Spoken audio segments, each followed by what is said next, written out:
नमस्कार दोस्तों, बहुत-बहुत स्वागत है आप सबका एक बार फिर से हमारे YouTube चैनल एस्ट्रो नॉलेज में। दोस्तों आज के इस वीडियो में हम एक 23 वर्ष युवती की कुंडली का विश्लेषण करेंगे जिन्होंने अपने बर्थ डिटेल्स मेरे साथ शेयर किए हैं और एस्ट्रोलॉजी के माध्यम से ये अपने जीवन से जुड़े हुए कुछ महत्वपूर्ण प्रश्नों के उत्तर जानना चाहती हैं। तो निश्चित ही आज इस वीडियो में मैं इनके द्वारा पूछे गए सभी प्रश्नों का उत्तर दूंगा और इनकी कुंडली का विश्लेषण करूंगा। दोस्तों इस वीडियो को शुरू करने से पहले हर बार की तरह आप सबसे निवेदन है, यदि अभी तक आपने हमारे YouTube चैनल एस्ट्रो नॉलेज को सब्सक्राइब नहीं किया है तो आप प्लीज इसे सब्सक्राइब कर दें और बेल आइकन को दबाना ना भूलें। साथ ही साथ दोस्तों यदि आप सब भी इसी प्रकार अपनी कुंडली का विश्लेषण करवाना चाहते हैं या फिर मुझसे संपर्क करना चाहते हैं तो स्क्रीन पर फ्लैश हो रहे व्हाट्सएप नंबर के ऊपर आप मुझसे संपर्क कर सकते हैं और ज्यादा जानकारी के लिए आप नीचे डिस्क्रिप्शन बॉक्स को भी चेक कर सकते हैं। चलिए वापस आते हैं इस विश्लेषण के वीडियो के ऊपर और संक्षिप्त में मैं इनके प्रश्नों को आपके समक्ष रख देता हूं। शिक्षा को लेकर के इन्होंने प्रश्न पूछा है, उच्च शिक्षा को लेकर के, सरकारी नौकरी, पुलिस की नौकरी, विवाह और इसके अलावा प्रॉपर्टी, धन, बिजनेस, पार्टनरशिप, इन सब को लेकर के भी इन्होंने प्रश्न पूछे हैं। इनके सभी प्रश्नों के उत्तर हम आखिर में देंगे, लेकिन सबसे पहले चलते हैं इनकी लग्न कुंडली की तरफ जो कि हमारे समक्ष है और ये प्रारंभ हो रही है 7 नंबर से। 7 नंबर यानी कि तुला लग्न की कुंडली यहाँ पर बन जाती है और चंद्रमा देखें तो मिथुन राशि में जाकर के विराजमान है, यानी कि इस जातिका की कुंडली बनती है तुला लग्न और मिथुन राशि की। यहाँ पर लग्न को देखें तो लग्न का मान 17 डिग्री है, यानी कि लग्न के पास बल अच्छा माना जाएगा। तुला लग्न यानी कि शुक्र के द्वारा अधिपत्य किया जाने वाला लग्न। ऐसे जातकों के स्वभाव की बात करें तो ऐसे लोग सौम्य स्वभाव के होते हैं, अच्छे स्वभाव के होते हैं, जीवन में तालमेल बिठा करके चलना जानते हैं। जीवन में तालमेल बिठा करके चलना जानते हैं। कला के प्रति इनका विशेष रुझान देखा गया है। कला प्रेमी होते हैं आमतौर पर और फिल्मी दुनिया में या कला के क्षेत्र में ये लोग ज्यादा पाए जाते हैं। यहाँ पर इनके शुक्र को देखें, लग्ने शुक्र जाकर के लाभ स्थान में बैठा हुआ है, अच्छी स्थिति है। ये जातिका अपनी मेहनत से जीवन में बहुत सारा धन लाभ अर्जित कर सकती हैं। आगे बढ़ते हैं, गुरु के ऊपर चलते हैं। गुरु यहाँ पर कुंडली के तीसरे भाव में स्वराशि के बैठे हुए हैं। धनु राशि में यहाँ पर गुरु विराजमान है, 15 डिग्री का गुरु है, यानी कि युवावस्था के गुरु है। पूर्ण बलाबल के साथ यहाँ पर गुरु बैठे हुए हैं। तीसरा भाव होता है साहस, पराक्रम, मेहनत का, छोटे भाई बहन का और छोटी मोटी यात्राओं के लिए हम देखते हैं। इस कुंडली में गुरु को देखें तो तृतीयेश है और षष्ठेश है, यानी कि कारक ग्रह नहीं है इस कुंडली में। गुरु गुरु कारक ग्रह नहीं माने जाएंगे इस कुंडली में, अकारक ग्रह है या आप उन्हें मारक भी कह सकते हैं। यहाँ पर गुरु तीसरे भाव में बैठे हुए हैं, कहीं ना कहीं मेहनत करने पर ये गुरु लाभ देने वाले होंगे। छोटा भाई या बहन है उसके साथ संबंधों को ये बहुत बढ़िया कर देंगे। आपके साहस पराक्रम को ये बढ़ाने वाले होंगे। दृष्टि डालेंगे कुंडली के सप्तम भाव के ऊपर जो कि विवाह का होता है, पार्टनरशिप का होता है, उसमें भी ये गुरु लाभ करवाने वाले होंगे। वैवाहिक जीवन में भी आपको ये अच्छा लाभ देने वाले होंगे। गुरु की दृष्टि पड़ेगी कुंडली के भाग्य भाव के ऊपर। मेहनत के बाद आपका भाग्य भी जागृत होगा और गुरु और चंद्रमा आमने सामने हैं तो यहाँ पर गज केसरी योग का भी निर्माण हो जाता है, यानी कि मेहनत करिए और जीवन में खूब सारा धन और मान सम्मान अर्जित करिए। गुरु की दृष्टि लाभ स्थान के ऊपर पड़ेगी, फिर से वही बात, मेहनत करेंगी तो खूब सारा धन का लाभ आपको जीवन में देखने को मिल जाएगा। तो यहाँ पर गुरु भले ही कारक ग्रह नहीं है, लेकिन यदि आपको इस गुरु से लाभ उठाना हो तो बस आप मेहनत करें, सिर्फ मेहनत करें। और मैं दावे के साथ कहता हूं कि ये गुरु मेहनत करने पर आपको आपकी उम्मीद से भी ज्यादा लाभ करवाने वाला होगा। चलते हैं कुंडली के छठे भाव की तरफ। केतु और शनि यहाँ पर विराजमान है। देखिए केतु और शनि कहीं पर भी बैठ जाए तो इसे श्रापित दोष कहते हैं, इसे श्रापित दोष कहते हैं। और यहाँ पर श्रापित दोष छठे भाव में बन रहा है। छठा भाव शत्रुओं का होता है, छठा भाव रोग का होता है, ऋण का होता है। शनि को देख लेते हैं। इस कुंडली में शनि सुखेश है और पंचमेश है, यानी कि योग कारक ग्रह है। कुंडली के सबसे ज्यादा कारक ग्रह माना जाएगा कुंडली का शनि, इसीलिए हम इसे योग कारक कहेंगे। और वो शनि जाकर के छठे भाव में बैठ गए हैं। गुरु की राशि में बैठे हैं, तात्कालिक मैत्री में जरूर है, लेकिन योग कारक ग्रह का छठे भाव में जाकर के बैठना बहुत शुभ नहीं कहलाएगा। कहीं ना कहीं माता के स्वास्थ्य में ये कमी लाएगा। प्रॉपर्टी वगैरह चाहिए तो उसमें थोड़ी परेशानी ला सकता है प्रॉपर्टी को बनाने में। मकान सुख, वाहन सुख की भी बात करें तो कहीं ना कहीं हो सकता है तो ऋण लेकर के या लोन लेकर के आपको ये चीजें बनानी पड़े। ऐसा नहीं है कि आप ये नहीं बना पाएंगी, लेकिन हो सकता है तो थोड़ी परेशानी देखने को मिले। उसी प्रकार शिक्षा की बात की जाए, संतान की बात की जाए, तो शनि जाकर के छठे भाव में बैठे हुए हैं और केतु के साथ बैठ गए, तो कहीं ना कहीं शिक्षा संतान संबंधित भी थोड़ी परेशानी देखने को मिल सकती है। डिले की स्थिति देखने को मिल सकती है आपको। यहां पर देखा जाए 9 डिग्री के शनि बैठे हुए हैं, और एक बात आपको और बता दूं कि शनि यहां पर अपने ही नक्षत्र के हैं। शनि उत्तर भाद्रपद नक्षत्र का है, ये शनि का अपना नक्षत्र है। तो यहां पर शनिदेव बैठे हुए हैं, तो मेहनत करिए, शनि को थोड़ा पॉजिटिव कर लीजिए, आपको लाभ देखने को मिल जाएगा। देखा जाए यहाँ पर शनि बैठ करके आपको शत्रुओं को देने वाले होंगे, मतलब आपके जीवन में शत्रु जरूर बनेंगे आपके। कहीं ना कहीं केतु और शनि यहाँ पर बैठा हुआ है, आपके शत्रु बनेंगे। हो सकता है तो गुप्त शत्रु भी हो आपके जीवन में, लेकिन आप शनि को बलवान करके चलिए, शनि आपको शत्रुओं पर विजय दिलवाने वाले होंगे। शनि वक्री है, स्वास्थ्य का आपको ध्यान रखना चाहिए। एक बात दावे के साथ कहता हूं कि आप मेहनत करिए, ये शनि आपको शिक्षा में भी अच्छा लाभ देने वाले होंगे। लेकिन संघर्ष के बाद 9 डिग्री का शनि है, 50% का बलाबल है शनि के पास। वृद्ध अवस्था के शनिदेव यहाँ पर बैठे हुए हैं। शनि की दृष्टि पड़ेगी कुंडली के अष्टम भाव के ऊपर, स्वास्थ्य का ध्यान रखेंगे आप। शनि की दृष्टि 12वें भाव के ऊपर पड़ेगी। देखिए, सूर्य के ऊपर शनि की दृष्टि का पड़ना कहीं ना कहीं पिता के साथ संबंधों के लिए अच्छा नहीं माना जाता, और शनि की दृष्टि 12वें भाव के ऊपर पड़ रही है, तो धन का व्यय ये करवा सकते हैं, और बेसिकली कॉन्फिडेंस में भी ये कमी करवाएंगे, क्योंकि यहाँ पर सूर्य के ऊपर शनि की पूर्ण दृष्टि पड़ रही है। शनि की दसम दृष्टि देखा जाए तो कुंडली के तीसरे भाव के ऊपर पड़ेगी, तो कहीं ना कहीं यहाँ पर दृष्टि डाल करके शनि आपके मेहनत को बढ़ाने वाले हैं।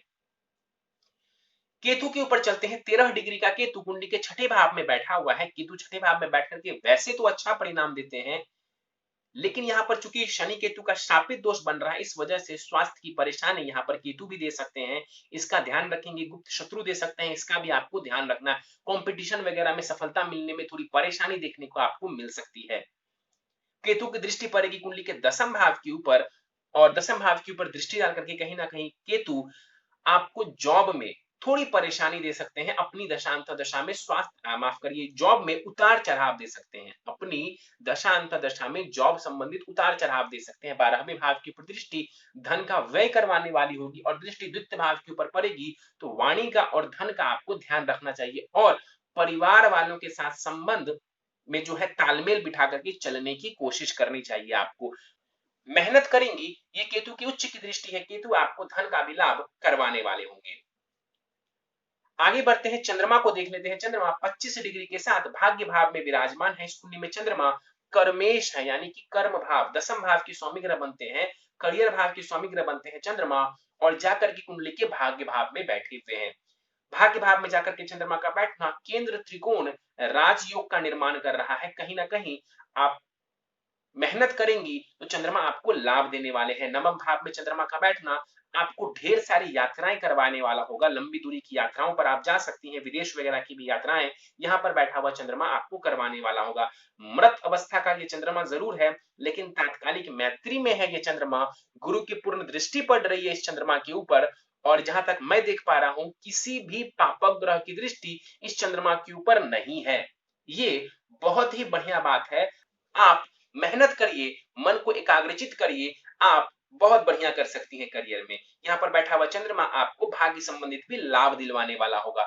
मंगल के ऊपर बात कर लेते हैं। मंगल यहाँ पर 21 डिग्री का बैठा हुआ है। नीच की राशि में यहाँ पर मंगल देवता बैठे हुए हैं। हालांकि आपका नवमांश चार्ट देखा जाए तो नवमांश कुंडली में मंगल उच्च का है। दसम भाव में मंगल दिग्बली भी हो जाते हैं, यानी कि दिशा बल प्राप्त हो जाती है मंगल को दसम भाव में। तो नीच के जरूर है मंगल, यानी कि इनिशियली ये आपको परेशानी देने वाला होगा। इनिशियली ये मंगल आपको परेशानी देने वाला होगा, खास करके करियर में, क्योंकि करियर भाव में ये नीच के बैठे हुए हैं। लेकिन यहाँ पर कहीं ना कहीं मेहनत के बाद ये मंगल भी आपको लाभ देने वाला है, क्योंकि चंद्रमा की स्थिति बढ़िया है। चंद्रमा के घर में मंगल बैठे हुए हैं, चंद्रमा की स्थिति बढ़िया है कुंडली में, तो मंगल को थोड़ा यदि आप बेहतर कर लेती हैं तो ये मंगल भी आपको करियर में लाभ देने वाला होगा। मेहनत करिए, मंगल भी आपको लाभ देगा। मंगल की दृष्टि लग्न के ऊपर पड़ेगी, टेंशन देगा ये मंगल दृष्टि। कुंडली के चतुर्थ भाव के ऊपर पड़ेगी, उच्च की दृष्टि जरूर है, लेकिन माता के स्वास्थ्य का ध्यान रखिए। माता के साथ हो सकता है कॉन्फ्लिक्ट देखने को मिले, उसका आपको ध्यान रखना है कि लड़ाई झगड़े ना हो घर में आपकी वजह से। और भूमि का सुख तो ये मंगल आपको दे देगा। और मंगल की बात की जाए कि मंगल की 8वीं दृष्टि पड़ेगी पंचम भाव के ऊपर, हो सकता है तो संतान के साथ भी जो है थोड़ी बहुत मतभेद की स्थिति आपको देखने को मिले, तो इसका आपको ध्यान रखना चाहिए। मंगल आपके सप्तमेश है, जो कि विवाह का भाव होता है, जाकर के कुंडली के 10वें भाव में नीच की राशि में बैठे हुए हैं। तो कहीं ना कहीं कुंडली मिलान करके विवाह करेंगी, आपको लाभ मिल जाएगा, क्योंकि ये नीच की राशि में मंगल का बैठना बहुत बढ़िया नहीं कहा जा सकता। लेकिन इसका ये कतई मतलब नहीं है कि विवाह टूट जाएगा या विवाह खराब ही होगा। याद करिए, मैंने आपको थोड़ी देर पहले बताया था कि गुरु की दृष्टि सप्तम भाव के ऊपर पड़ रही है, ये बढ़िया लाभ देने वाला होगा आपको। शुक्र को देख लेते हैं। शुक्र यहाँ पर कुंडली के लाभ स्थान में बैठा हुआ है। लाभ स्थान में बैठा हुआ शुक्र आपको लाभ दिलवाने वाला होगा। शत्रु राशि में जरूर है शुक्र, लेकिन तात्कालिक मैत्री में है। आयु का भी लाभ दिलवाएगा, स्वास्थ्य से भी लाभ दिलवाएगा, मान सम्मान का लाभ दिलवाएगा शुक्र, और धन का भी लाभ यहाँ पर दिलवाने वाला होगा। 7 डिग्री के शुक्र यहाँ पर विराजमान है। कुमार अवस्था का ये शुक्र है, आप चाहें तो इसके बल को बढ़ा सकती हैं। पंचम भाव के ऊपर दृष्टि संतान के साथ संबंधों को बढ़िया करने वाली होगी, और कला के क्षेत्र में भी आपको रुचि दिलवा सकता है ये शुक्र। ध्यान से देखिए कुंडली के 10वें भाव को, पीछे चंद्रमा और आगे शुक्र विराजमान है। कुंडली के 10वें भाव को शुभ कर्तरी योग लग रहा है, ये पॉजिटिव योग है, तो करियर की स्थिति यहाँ पर और ज्यादा पॉजिटिव हो जाएगी। 12वें भाव की तरफ चलते हैं। राहु सूर्य बुध कुंडली के 12वें भाव में विराजमान है यहाँ पर, और कुछ योग और कुछ दोष 12वें भाव में बनते हुए नजर आ रहे हैं। यहाँ पर सूर्य राहु का ग्रहण दोष बन रहा है, और बुध राहु का यहाँ पर जरत्व दोष बन रहा है, तो वहीं सूर्य बुध का यहाँ पर बुधादित्य योग भी बनता हुआ नजर आ रहा है। हालांकि 12वें भाव में बुधादित्य योग कोई खास लाभ नहीं देता। यहाँ पर देखा जाए सूर्य राहु का ग्रहण दोष कहीं ना कहीं आपके कॉन्फिडेंस में कमी ला सकता है, पिता के सुखों में कमी ला सकता है, पिता के साथ संबंधों को ये खराब कर सकता है, तो इसका आपको ध्यान रखना चाहिए। सूर्य यहाँ पर लाभेश है, जाकर के 12वें भाव में बैठे हुए हैं ग्रहण दोष में, तो सूर्य को पॉजिटिव करना जरूरी है आपके लिए, ताकि आपको उचित लाभ मिल सके, जीवन में उचित मान सम्मान मिल सके, और आपको आपकी मेहनत का क्रेडिट मिले। तो इसके लिए भी आपको सूर्य को थोड़ा बेहतर करने की आवश्यकता है। 18 डिग्री का सूर्य है, बल बढ़िया है सूर्य के पास, बलवान करने की कोई आवश्यकता नहीं है, सूर्य के पास बल बहुत बढ़िया है। राहु को देख लेते हैं। 13 डिग्री का राहु यहाँ पर बैठा हुआ है। बुध उच्च के यहाँ पर बैठे हुए हैं और राहु साथ में बैठा हुआ है, तो कुछ हद तक राहु यहाँ पर लाभ दे देंगे। क्या लाभ देंगे राहु? तो देखिए, विदेश भाव है ये, खर्च भाव है ये। यदि आप राहु की दशा में विदेश निकल जाएं, ध्यान से सुन लीजिए, यदि आप राहु की दशा में विदेश निकल जाएं, विदेश का मतलब जरूरी नहीं है कि आउट ऑफ इंडिया ही आप चले जाएं, विदेश का मतलब है कि अपने जन्म स्थान से भी आप दूर जाती हैं, तो निश्चित रूप से मैं आपको कह देता हूं कि आपको लाभ देखने को मिल जाएगा, आपको निश्चित रूप से लाभ देखने को मिल जाएगा। यहाँ पर राहु बैठ करके कहीं ना कहीं खर्चों को बढ़ाने वाला होगा, थोड़ा टेंशन देने वाला होगा। 12वें भाव का राहु टेंशन जरूर देता है व्यक्ति को, और दृष्टि डालेंगे कुंडली के 4th भाव के ऊपर, माता के स्वास्थ्य में क्षति पहुंचा सकते हैं और घर में कलह की स्थिति दे सकते हैं। कुंडली के 6ठे भाव के ऊपर राहु की दृष्टि गुप्त शत्रु देने वाला होगा आपको, उसका ध्यान रखना है। दशांतर दशा में अपने स्वास्थ्य का ध्यान रखना है। और कुंडली के 8म भाव के ऊपर राहु की दृष्टि उच्च की दृष्टि है, तो हो सकता है तो अचानक से आपको ये धन का लाभ भी करवा दें। बुध को देख लेते हैं। 0 डिग्री का बुध यहाँ पर कुंडली के 12वें भाव में विराजमान है। यहाँ पर बुध विपरीत राजयोग की स्थिति बना रहे हैं, तो विदेश वगैरह जाने पर ये आपको लाभ दे देंगे। और कहीं ना कहीं यहाँ पर बुध का बैठना, बुध की दशांत दशा में आप देखेंगी यदि आप दूर जाती हैं घर से, तो आपको कुछ लाभ देखने को जरूर मिलेगा। आपका भाग्य भी ज्यादा साथ आपका तब देगा जब आप अपने जन्म स्थान से थोड़ा दूर जाएंगी। चलिए, कुंडली में ये था आपके ग्रहों का विश्लेषण। दशाओं के ऊपर बात कर लेते हैं। तो दशा आपको फिलहाल शनि की चल रही है, शनि की महादशा फिलहाल आपको चल रही है, और शनि की महादशा में राहु की अंतरदशा चल रही है आपको, जो कि 26 दिसंबर 2022 तक चलेगी। शनि की महादशा में राहु की अंतरदशा, ये समय अपने स्वास्थ्य का ध्यान रखने के लिए जरूरी है। आपको अपने स्वास्थ्य का ध्यान जरूर रखना चाहिए। विदेश की यात्राएं हो सकती है इस दौरान, और स्वास्थ्य की थोड़ी परेशानी आ सकती है, तो उसका आपको ध्यान रखना है। धन का व्यय जरूर होगा। फिजूल खर्च भी हो सकता है, धन किसी ऐसी जगह भी लग सकता है जहां पर धन का व्यय नहीं होना चाहिए। इसका आपको ध्यान रखना चाहिए। प्रश्नों को ले लेते हैं। उच्च शिक्षा प्राप्ति के योग के बारे में ये इन्होंने प्रश्न पूछा। देखिए, पहले तो यहाँ पर देखा जाए पंचम भाव जिसको हम शिक्षा के लिए देखते हैं, उसके स्वामी ग्रह शनि जाकर के छठे भाव में बैठे हुए शाब्दिक दोष में। तो सबसे पहले तो शनि को थोड़ा पॉजिटिव कर लीजिए ताकि शिक्षा का भाव थोड़ा सही हो सके। इसके बाद उच्च शिक्षा की जहां तक बात है, उसके लिए हम कुंडली के नवम भाव को देखते हैं और नवम भाव में चंद्रमा शुभ बैठा हुआ है। बुध भी यहाँ पर देखा जाए तो उच्च की राशि में बैठा हुआ है, 12वें भाव में जरूर है, लेकिन यदि आप घर से दूर चली जाएं या आप थोड़ी ज्यादा मेहनत करें तो आप उच्च शिक्षा भी ले सकती हैं, इसमें भी कहीं कोई दो राय नहीं है। लेकिन यहाँ पर जो कि शनि डाउन है, तो शनि को थोड़ा पॉजिटिव करने की आवश्यकता है। सरकारी नौकरी के योग के बारे में ये जानना चाहती है। देखिए, सरकारी नौकरी के लिए जो सबसे इंपॉर्टेंट ग्रह है वो है सूर्य, और सूर्य आपका यहाँ पर ग्रहण दोष में पीड़ित है। तो सूर्य को पॉजिटिव करिए यदि आपको सरकारी नौकरी चाहिए। आपका करियर बहुत बढ़िया है, मैं फिर से दोहरा देता हूं, आपका करियर बढ़िया नजर आ रहा है कुंडली में। कारण है चंद्रमा। मंगल जरूर नीच का बैठा हुआ है, लेकिन वो मंगल आपको मेहनत करने के बाद लाभ दे देगा, क्योंकि वही मंगल उच्च का है आपके नवमांश चार्ट में। और ये जो मंगल दशम भाव में आपको नीच का नजर आ रहा है, ये दिग्बली है।